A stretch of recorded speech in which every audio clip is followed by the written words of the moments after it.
اعوذ باللہ من الشیطان الرجیم بسم اللہ الرحمن الرحیم رب اشرح لی صدری ویسر لی امری واحلل عقدۃ من لسانی یفقہوا قولی صلی اللہ علیہ حبیبہ وآلہ وسلم۔ اگر کراچی کی مردم شماری ٹھیک نہیں ہوئی، پاکستان میں کچھ بھی ٹھیک نہیں ہوگا۔ اس موجودہ وفاقی حکومت نے کراچی سے 14 ایم این ایز اور 25 ایم پی ایز کی سیٹ اور مینڈیٹ لینے کے باوجود کراچی کے پیٹ پہ چھرا گھونپا ہے۔ ایک متنازع مردم شماری جس کو چیف جسٹس پاکستان کہہ رہے ہیں 3.5 کروڑ سے کم کی آبادی نہیں ہے کراچی کی، جس کو آصف علی زرداری آن ریکارڈ کہہ رہے ہیں کہ 3 کروڑ سے کم کی آبادی نہیں ہے کراچی کی، جس کو نادرا کا ریکارڈ یہ کہہ رہا ہے کہ اس نے 2 کروڑ 40 لاکھ تو صرف کراچی کے ایڈریس پہ شناختی کارڈ جاری کر رکھے ہیں۔ اس مردم شماری کو 1 کروڑ 60 لاکھ کے غلط مردم شماری کو اس وفاقی عمران خان صاحب کی اس وفاقی حکومت نے، اس کی کیبنٹ نے اس کے اوپر مہر لگا دی، اس کو ایکسیپٹ کر لیا ہے، اس کو لیگل قرار دے دیا گیا ہے، اور وہاں پر ایم کیو ایم کے 2 وزیر بیٹھ کر صرف 4 لائن کی اعتراضی نوٹ لکھ کر وہ انہوں نے نیم رضامندی دے کر اس کو اپروو کرا دیا۔ اس سے بڑی کوئی زیادتی ہو نہیں سکتی۔ ہمارا مطالبہ ہے، بار بار کہہ رہے ہیں کہ بھائی اس حکومت اس کو لیگل قرار دے دیا گیا ہے، اور وہاں پر ایم کیو ایم کے 2 وزیر بیٹھ کر صرف 4 لائن کی اعتراضی نوٹ لکھ کر وہ انہوں نے نیم رضامندی دے کر اس کو اپروو کرا دیا۔ اس سے بڑی کوئی زیادتی ہو نہیں سکتی۔ ہمارا مطالبہ ہے، بار بار کہہ رہے ہیں کہ بھائی اس حکومت کی اوقات نہیں ہے کوئی کام ٹھیک کرنے کی، لیکن جو کام غلط ہوئے ہوئے ہیں اس کے اوپر صحیح کی مہر نہ لگائے، اتنی سی بات ہے۔ جو کام غلط ہوا، اس لیے میں کہہ رہا ہوں کہ اگر اس مردم شماری پر یہ کیبنٹ کی مہر لگ گئی ہے اور اس کو اگر اپروو کر دیا تو آئندہ ہونے والی تمام مردم شماری کی اوقات نہیں ہے کوئی کام ٹھیک کرنے کی، لیکن جو کام غلط ہوئے ہوئے ہیں اس کے اوپر صحیح کی مہر نہ لگائے، اتنی سی بات ہے۔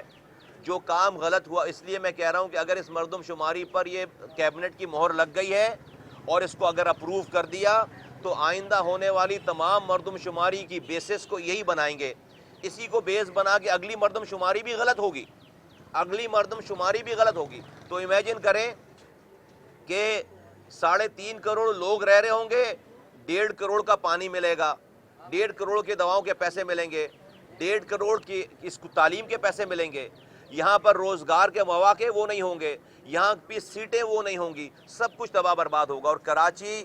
جو کہ پاکستان کا ریونیو انجن ہے، پاکستان کی اکانومی کی شہرگ ہے، کراچی کو تباہ کرنا ملک کو تباہ کرنے کے مترادف ہے۔ اب اس پہ سیاسی پارٹیوں کا ذرا طرز عمل دیکھیے۔ پی ٹی آئی نے تو چھرا گھونپ دیا مینڈیٹ لینے کے بعد، ان کا تو یہ فرض بنتا تھا کہ اس کے اوپر وہ 5% آڈٹ کراتے وزیر اعظم کے اپنے ہاتھ میں کام، یہ اس میں کوئی صوبائی حکومت کی مداخلت نہیں ہے، لیکن وہ ہر چیز میں ہر معاملے میں صوبائی حکومت کو الزام ٹھہراتے ہیں۔ اس میں تو پیورلی ان کا کام تھا کہ آئین میں لکھا ہوا ہے کہ ہر سینسس کو 5% آڈٹ کرائیں گے۔ آپ میرے ساتھ چلیں نارتھ نعیم آباد ڈسٹرکٹ سینٹرل میں، وہاں پر ووٹر لسٹوں میں ووٹوں کی تعداد زیادہ ہے اور لوگوں کی تعداد کم ہے۔ سینسس میں جو لوگوں کی تعداد ہے انسان کم ہے اور ووٹر زیادہ ہیں، یہ کیا مذاق ہے؟ کیسے ہو سکتا ہے؟ اس مردم شماری کو یہ وفاقی حکومت بجائے اس کے کہ آڈٹ کراتی 5%، اس نے اس کے اوپر کیبنٹ کی مہر لگا دی ہے۔ تو ان کا طرز عمل تو آپ کے سامنے آ گیا۔ کراچی والوں کو ہوش کرنا چاہیے کہ تبدیلی ایسے آئی ہے، نمبر 1۔ نمبر 2 یہ کہ ایم کیو ایم جو کہ جس نے کیمپین چلائی ہے پوری، ایم کیو ایم 35 سالوں سے اس شہر کی چوکیداری کر رہی ہے، بدقسمتی کے ساتھ اس نے چوروں کے ساتھ مل کر اس شہر کو اس چوکیدار نے ساتھ لوٹا ہے، اور یہ موقع بھی اس نے اس شہر والوں کو لوٹنے کا ضائع نہیں کیا اپنی 2 وزارتوں کے لیے اور اپنے آپ کو جیلوں میں بند ہونے سے بچانے کے لیے، کیونکہ اس کا میئر کرپشن کر کے باہر گھوم رہا ہے، اور ان کے کی جی آئی ٹیز میں ان کے رہنماؤں کے نام ہے کہ یہ را کے ایجنٹ جو پکڑے گئے ہیں، انہوں نے بتایا ہے کہ جو ایم کیو ایم پاکستان کے سربراہ ہیں، ان را کے ایجنٹوں کو انڈیا چھوڑ کر آنے والے وہ سربراہ خود ہیں، تو ان کی جی آئی ٹیز میں نام ہے۔ تو اپنے آپ کو حوالات اور جیلوں اور پابند سلاسل ہونے سے بچانے کے لیے انہوں نے کراچی والوں کی قسمت کا، ان کی نسلوں کا ایک دفعہ پھر سودا کر دیا، اور انہوں نے اس کیبنٹ میٹنگ میں اس بات کی اپروول کرا دی ہے۔ رہی بات پیپلز پارٹی کی، جو کہ سندھ کی سربراہ پارٹی ہے، سندھ میں جس کی حکمرانی ہے، جو کہتی ہے کہ کراچی سے لے کر کشمور تک کے مالک ہم ہیں اور کراچی اس کا دارالخلافہ ہے سندھ کا، اس کا کیا طرز عمل ہے؟ اس کو بھائی سندھ کا دارالخلافہ ہے نا کراچی، تو سندھ کے دارالخلافہ کی آبادی کی اگر 1,60-70 لاکھ کم کر دی گئی ہے تو ان کو تکلیف ہونی چاہیے، ان کو نہیں تکلیف ہو رہی ہے۔ کیوں نہیں تکلیف ہو رہی ہے؟ اس لیے تکلیف نہیں ہو رہی ہے کہ بھائی آبادی کراچی کی کم کی گئی ہے اور اس سے ان کو فائدہ ہے۔ آپ یاد کریں، اب سے چند مہینوں پہلے کی تو بات ہے کہ اس شہر میں ایک واقعہ پیش آیا کہ مریم نواز صاحبہ کے شوہر کو سندھ پولیس نے کسی کے کہنے پر گرفتار کر لیا، کیپٹن صفدر کو۔ آپ اس دن کے اخبارات اور ٹی وی اٹھا کر دیکھیں، ایک بندے کی گرفتاری کے اوپر جو کہ 4 گھنٹے کے بعد چھوڑ دیا گیا، پہلے وزیر اعلیٰ نے آ کر پریس کانفرنس کی اور غم و غصے کا اظہار کیا، اس سے بھی دل میں ٹھنڈ نہیں پڑی تو بھئی بلاول بھٹو زرداری صاحب آ گئے، انہوں نے اتنی دھواں دھار پریس کانفرنس کی، اتنی دھواں دھار، اتنے غصے کا اظہار کیا کہ آرمی چیف کو کال کرنا پڑ گیا۔ ایک کیپٹن صفدر کے گرفتار ہونے پہ بلاول بھٹو صاحب کو غصہ اتنا آیا کہ آرمی چیف نے کال کر دی ان کو اور ان کے دکھوں کا مداوع کر دیا۔ کراچی کے 1.5 کروڑ لوگ کم گن دیے گئے، بلاول بھٹو کو غصہ نہیں آ رہا۔ میں چاہتا ہوں کہ جس طرح سے ان کو کیپٹن صفدر کے پکڑے جانے پر غصہ آیا تھا، وہ اسی طرح سے غصے سے پریس کانفرنس کریں کہ ان کے صوبے کے دارالخلافہ کراچی کے 1,70 لاکھ لوگوں کو کم گنا گیا ہے، ان کے صوبے کا نقصان ہو رہا ہے، اسی غصے سے وہ پریس کانفرنس کریں۔ اور آرمی چیف سے بھی کہتا ہوں کہ اسی تیزی سے پھر بلاول بھٹو کو کال کر کے کراچی کے لوگوں کا مسئلہ حل کرائیں، تو ہم سمجھیں گے کہ پاکستان میں انصاف کا بول بالا ہے، ورنہ سب تعصب پہ گیم چل رہا ہے، سارا کا سارا سب تعصب پہ چل رہا ہے۔ بکواس کرتے ہیں ساری حکومت کے لوگ کہ یہ انصاف پسند لوگ ہیں، لوگوں کی خدمت کرنے کے لیے آئے، نہیں، یہ متعصب گورنمنٹ ہے، پھر یہ تعصب کرتے ہیں، زبان کی بنیاد پر تعصب کے ساتھ یہ گیم کھیلا جا رہا ہے، اور اس سے کسی کا نقصان نہیں ہے،